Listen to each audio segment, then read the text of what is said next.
CIST, une vidéo qui ne peut laisser insensible. Il rase les cheveux de sa cliente qui a un cancer.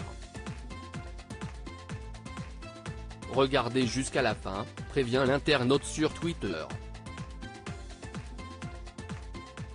On peut alors observer une femme, en larmes, alors que son coiffeur lui rase le crâne. Empathique, celui-ci a régulièrement des petites attentions pour sa cliente, la prenant dans ses bras. Mais alors qu'il a achevé son travail et que cette femme craque en voyant son crâne désormais chauve, le coiffeur a un geste très touchant et symbolique, puisqu'il décide de se raser le crâne à son tour en solidarité. Il ne fallait pas davantage pour raviver de douloureux souvenirs en Marie Fugain. Cette vidéo me bouleverse au plus haut point, confie la fille de Michel Fugain dans une publication Twitter ce lundi 16 janvier. Eden expliquait la raison, CIST, moi qui ai rasé le crâne de ma sœur à l'hôpital. CIST, un moment qu'on n'oublie jamais.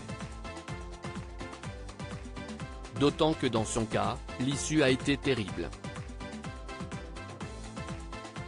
Sa petite sœur, Laurette, est décédée d'une leucémie il y a plus de 20 ans, en mai 2002, alors qu'elle n'était âgée que 22 ans. Jusqu'au dernier moment, on y a cru, a assuré Marie Fugain à nos confrères de Gala en mai dernier. L'espoir a toujours pris une grande part dans la tête des Fugain.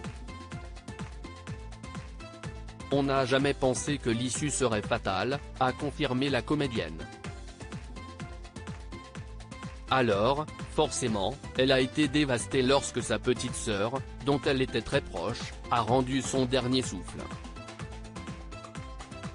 J'ai vraiment perdu un bout de moi, parce que ma sœur faisait partie de ma vie et de ma construction.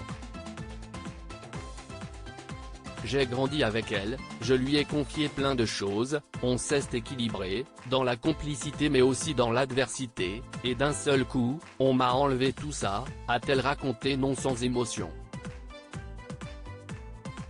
Ces mots maladroits qu'ont eu Michel et Stéphanie Fugain au décès de Laurette, ravagés par le chagrin, ses parents ont eu des mots maladroits après le décès de Laurette.